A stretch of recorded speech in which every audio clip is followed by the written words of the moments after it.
दोस्तों आपका स्वागत है मेरे YouTube चैनल ईबीटी पाठशाला पे। दोस्तों रेलवे ग्रुप डी का जो है आपका सीबीटी का एग्जाम समाप्त होकर अब जो है उसका आंसर की आ चुका है और अब जो है आपका फरवरी के मध्य में आपका जो है रिजल्ट जारी कर दिया जाएगा। उसके बाद आपका है जो दोस्तों पीईटी लिया जाएगा और उसके बाद बहुत ही जल्द जो है दोस्तों आपको जो है मेडिकल टेस्ट करा लिया जाएगा। तो मेडिकल टेस्ट में आपको जो है क्या क्या चीज़ चेक किए जाते हैं उन सारी बातों को हम लोग डिस्कस करेंगे इस वीडियो में। तो वीडियो के अंत तक बने रहिएगा और पूरी हम लोग जानकारी लेंगे कि किस प्रोसेस के द्वारा किस तरीके से आपका जो है मेडिकल टेस्ट लिया जाता है। तो इन सारी बातों को आप अभी से ध्यान रखना शुरू कर दें, क्योंकि यदि आपके आंसर की में आने के बाद मार्क्स अच्छे आ रहे हैं तो आपका जो है आशा है, और आप जो फिजिकल का प्रिपरेशन भी आप अच्छे तरीके से कर रहे होंगे तो आपका जो है पूर्ण आशा है कि आप जो है पीटी क्वालिफाई करके मेडिकल टेस्ट और डॉक्यूमेंट वेरिफिकेशन टेस्ट करके सब कुछ प्रिपेयर करके आप जो है जॉब ले पाएंगे। तो उन्हीं सब बातों को ध्यान में रखते हुए कि आपका जो है इन सारी बातों को क्लियर करने के बाद मेडिकल में थोड़ा बहुत गड़बड़ी ना हो जाए, उन सब को केयर कर लें और इस वीडियो को आप अच्छे से देख के उसके बाद आपको जो है उन सभी आदतों पर आप केयर कर लें थोड़ा, तो जो है आपका मेडिकल टेस्ट अच्छा जाएगा और आपका जो है जॉब पूर्ण रूप से संपन्न सफल तरीके से ले पाएंगे। तो वीडियो के अंत तक बने रहिएगा और यदि आप मेरे चैनल पर नए हैं तो चैनल को सब्सक्राइब कर बेल आइकन को प्रेस कर दीजिएगा। तो चलिए दोस्तों हम लोग वीडियो को शुरू करते हैं। तो सबसे पहले दोस्तों medical standard for the post, यानी कि जो आप ग्रुप डी का जो पोस्ट है उसके लिए आपका जो मेडिकल स्टैंडर्ड क्या होगा उसके बारे में मैं ऑफिशियल नोटिफिकेशन के द्वारा सबसे पहले समझाता हूं। तो ये जो आप देख रहे हैं ये आपका ग्रुप डी का ऑफिशियल नोटिफिकेशन है और ये आपका जो बहुत ही इंपॉर्टेंट नोटिफिकेशन है, जिसमें जो है आपको किस तरीके के ओबीसी, किस तरीके के आपको एससी एसटी और बहुत सारे जितने भी डॉक्यूमेंट्स आपको डॉक्यूमेंट वेरिफिकेशन में मांगे जाएंगे उसका जो है एक प्रारूप इसी नोटिफिकेशन में दिया हुआ है कि आपको किस तरीके के बनाना है। तो इस नोटिफिकेशन के को हर एक ग्रुप डी के एस्पिरेंट के पास होना बहुत जरूरी है, नहीं तो आपको बाद में दिक्कत हो सकती है कि आपको किस तरीके का जो है बनाना है डॉक्यूमेंट्स। तो उससे पहले दोस्तों चलिए हम लोग मेडिकल स्टैंडर्ड पर बात कर रहे थे, तो मेडिकल स्टैंडर्ड की देख लेते हैं। तो कैंडिडेट कॉल फॉर डीवी यानी document verification will have to pass required to medical fitness test, यानी मेडिकल फिटनेस टेस्ट में पास होना जरूरी है जिन कैंडिडेट को जो है डीवी के लिए यानी डॉक्यूमेंट वेरिफिकेशन के लिए बुलाया जाएगा। Conducted by the railway administration to ensure that the candidate are medically fit for carry out the duty connected with the post obtain by them. Visual acuity standard is one of the important criteria of the medical test. जी हाँ दोस्तों, visibility test आपका जो है सबसे important criteria है इसमें, यानी आपका जो है विजिबिलिटी टेस्ट बहुत ही जरूरी है। चलिए हम लोग देखते हैं कि आपको जो है ग्रुप डी में किस लेवल का मेडिकल स्टैंडर्ड लेवल का टेस्ट लिया जाता है। तो मेडिकल स्टैंडर्ड लेवल में देखा जाए तो ग्रुप डी में जो है आपको A2 B1 B2 C1 level का मेडिकल टेस्ट कराया जाता है जो दोस्तों, और ALP में अगर यदि आप हैं तो उसमें A1 लेवल का मेडिकल स्टैंडर्ड टेस्ट किया जाता है। तो A2 B1 B2 C1 level का आपको जो मेडिकल स्टैंडर्ड टेस्ट कराया जाता है, जिसमें आप देख सकते हैं डिस्टेंस विजन जो है आपका दिया हुआ है, near vision, binocular vision, night vision, myopia vision, ETC A2 level में आता है। B1 लेवल में आपका आता है डिस्टेंस विजन 6/9। मैंने इन सब कैटेगरी में आपको फॉलो करना चाहिए आपका विजन टेस्ट के लिए आपको दिया गया मेडिकल स्टैंडर्ड। और साथ ही साथ दोस्तों और बाकी किन किन चीज़ों की टेस्ट होती है चलिए उन सबों पर भी हम लोग चर्चा करते हैं। तो डिस्टेंस विजन में क्या किया जाएगा दोस्तों कि आपको एक 20 फीट की दूरी पर आपको बैठा दिया जाएगा और 20 फीट की दूरी पे आपको एक बोर्ड दे दिया जाएगा और उस बोर्ड पे जो है आपको बहुत सारे लेटर लिखे हुए रहेंगे। इस तरीके से आप देख सकते हैं, मैंने उस तरीके का एक सैंपल को यहाँ पर रखा है जिसमें आपको जो है डिस्टेंस विजन टेस्ट उस तरीके से कराया जाएगा। तो इस तरीके से आपको एक डिस्टेंस 20 फीट के डिस्टेंस पे आपको बिठा दिया जाएगा और 20 फीट के डिस्टेंस के बाद आपसे इन सभी के बारे में पूछा जाएगा। आपसे पूछा जा सकता है कि फर्स्ट रो में कौन से लेटर लिखे हुए हैं, 9th रो में कौन से लेटर लिखे हुए हैं, 6th रो में कौन से लेटर लिखे हुए हैं, और आपको उन सभी लेटर को 20 फीट के डिस्टेंस पे बैठ के या फिर खड़ा होकर वहाँ से आपको बताना होगा कि क्या इन सभी रो में लिखा हुआ है। तो आपको इस तरीके से डिस्टेंस विजन टेस्ट का भी प्रक्रिया करा लिया जाएगा।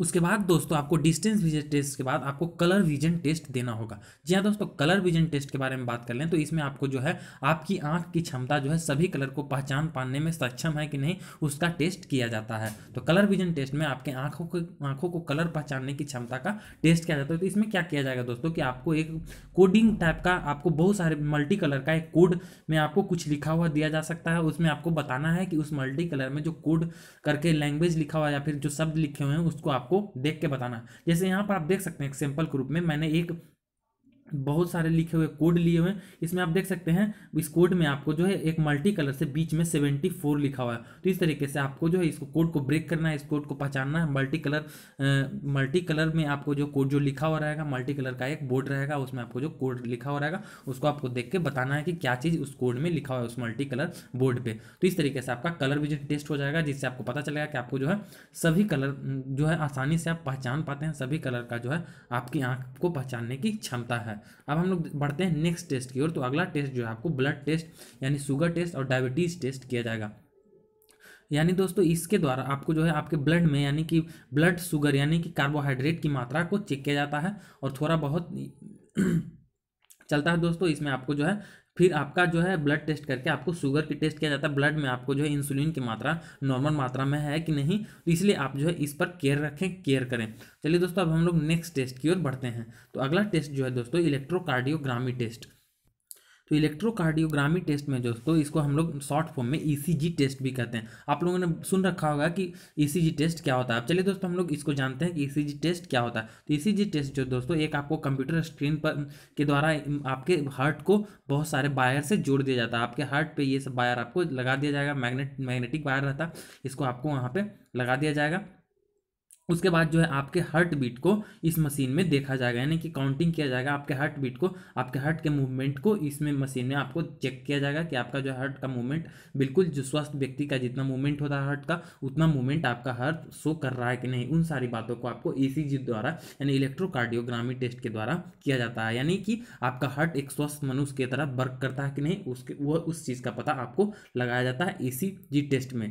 तो चलिए दोस्तों अब हम लोग बढ़ते हैं अगले टेस्ट की ओर कि अगला टेस्ट जो है आपको क्या किया जाता है। तो अगला टेस्ट है दोस्तों यूरिन टेस्ट। यूरिन टेस्ट दोस्तों आपको इसलिए कराया जाता है कि आप जो है एक मतलब एडिक्टेड पर्सन है कि नहीं, कि ज़्यादा मात्रा में आप अल्कोहल ले रहे हैं या फिर कोई भी मादक द्रव्य या नशीली पदार्थ जो है आप बहुत ज़्यादा मात्रा में ले रहे हैं, तो उसमें आपको जो यूरिन टेस्ट करने के बाद आपको जो है पता कर लिया जाता है कि आपके यूरिन में जो है उसका मात्रा पाया जाता है अधिक मात्रा में, तो यानी कि आप जो है उस चीज़ के आदी हैं। तो आप जो है ये आपके लिए बुरी बात है और आपको जो इस कारण से कुछ दिन के लिए रीमेडिकल के लिए भी बुलाया जा सकता है, इन सब आदत को सुधारने के लिए भी कहा जा सकता है। तो दोस्तों अभी से यदि आपका सारा प्रोसेस सही है और सारे चीज़ को आपने अच्छे से क्लियर किया है और इसका भी थोड़ा भी आदत है तो आप इसको अभी से सुधार ले अपनी आदत को, क्योंकि बाद में दिक्कत का सामना न करना पड़े। तो यूरिन टेस्ट में आपको पता कर लिया जाता है कि आप जो है किस चीज़ का एल्कोहल का सेवन कर रहे हैं या फिर नहीं कर रहे हैं या फिर नॉर्मल मात्रा में कर रहे हैं। दोस्तों नॉर्मल चलता है लेकिन आप जो है इसका हैवी मात्रा आपको पकड़ लिया जाएगा इसमें यूरिन टेस्ट में कि आपका जो है इसका जो है आप एडिक्टेड हो चुके हैं, तो इसलिए आपको जो है यूरिन टेस्ट किया जाता है। अगले टेस्ट की ओर बढ़ते हैं दोस्तों। तो अगला टेस्ट जो है आपको एक्सरे टेस्ट। दोस्तों आपके एक्सरे टेस्ट में आपकी बॉडी के एक्सरे करके आपके जो बॉडी स्कैन कर लिया जाता है, बॉडी को स्कैन करके आपके बॉडी को सिर्फ इसमें देखा जाता है और परखा जाता है, बाकी बस और कुछ नहीं, सिर्फ ये आपको जो है बॉडी के स्कैन करके आपके बॉडी के बोन को देखा जाता है कि आपका बोन सब सही है या फिर नहीं। तो इन सारी चीज़ों को चेक किया जाता है आपको जो है एक्सरे में। अब दोस्तों अब है ब्लड प्रेशर टेस्ट। तो ब्लड प्रेशर टेस्ट में जो दोस्तों आपके ब्लड का ब्लड इम्पल्स को चेक किया जाता है। 80/120 नॉर्मल व्यक्ति का जो ब्लड इम्पल्स होता है, तो इसी चीज़ का चेकअप आपके जो है ब्लड में है कि नहीं, 80/120 आपका जो ब्लड प्रेशर है कि नहीं, इस चीज़ का चेकअप किया जाता है ब्लड प्रेशर टेस्ट में। तो आपको जो है blood pressure test high blood pressure या लो ब्लड प्रेशर इन सब चीज़ का नहीं होना चाहिए, इसलिए आपको जो है चेक करके नॉर्मल व्यक्ति का जितना ब्लड प्रेशर होता है उस चीज़ को आपको चेकअप किया जाता है ब्लड प्रेशर टेस्ट में। अब हम लोग दोस्तों बढ़ते हैं नेक्स्ट टेस्ट की ओर, जिसमें ENT टेस्ट यानी ईयर नोज टेस्ट। इस टेस्ट में दोस्तों आपके नाक और कान की चेकअप किया जाता है, जिसमें आपको चेक किया जाता है कि आप जो है अच्छे से सुन पाते हैं या फिर नहीं, या फिर आपको जो है सांस लेने में कोई दिक्कत होती है या फिर नहीं। इसमें आपको जो है आपके ईयर और नोज का टेस्ट किया जाता है, उसके स्वस्थ होने की गारंटी दी जाती है, गारंटी चेक किया जाता है, मतलब आश्वस्त होते हैं भर्ती बोर्ड कि आपका जो है नोज और ईयर जो है अच्छे से वर्क कर रहे हैं। अब हम लोग बढ़ते हैं नेक्स्ट टेस्ट की ओर। नेक्स्ट टेस्ट है दोस्तों आपका जो है टेस्टिस टेस्ट। तो टेस्टिस टेस्ट दोस्तों आपके सेक्सुअल अंग को चेक किया जाता है, जिसमें आपको जो है उनमें कोई प्रॉब्लम है या फिर पानी जमने की शिकायत है या फिर आपको जो है फूल जाने की शिकायत है, तो इन सब बातों को चेक किया जाता है। तो इन सब बातों को अभी से आप ध्यान रख के इसको ठीक कर लें। तो इस चीज़ को आपको जो है टेस्टिस टेस्ट में कराया जाता है। दोस्तों यदि आप टेस्टिस टेस्टिस टेस्ट में अस्वस्थ पाए जाते हैं तो आपको री मेडिकल के लिए भी बुलाया जा सकता है, यानी आपको 3 से 4 महीने के बाद जो है फिर से आपको मेडिकल देकर तब आपको ज्वाइनिंग मिलेगी। तो उससे अच्छा है कि आप अभी से केयर करके उसको ठीक कर लें और अब जो है री मेडिकल की आपको नौबत ना आए। अब हम लोग बढ़ते हैं दोस्तों नेक्स्ट टेस्ट की ओर। नेक्स्ट टेस्ट है देखो पायल टेस्ट। तो पायल टेस्ट आपको पता होगा कि ज़्यादातर व्यक्ति इससे पीड़ित रहते हैं, तो आपको पायल्स नहीं होना चाहिए।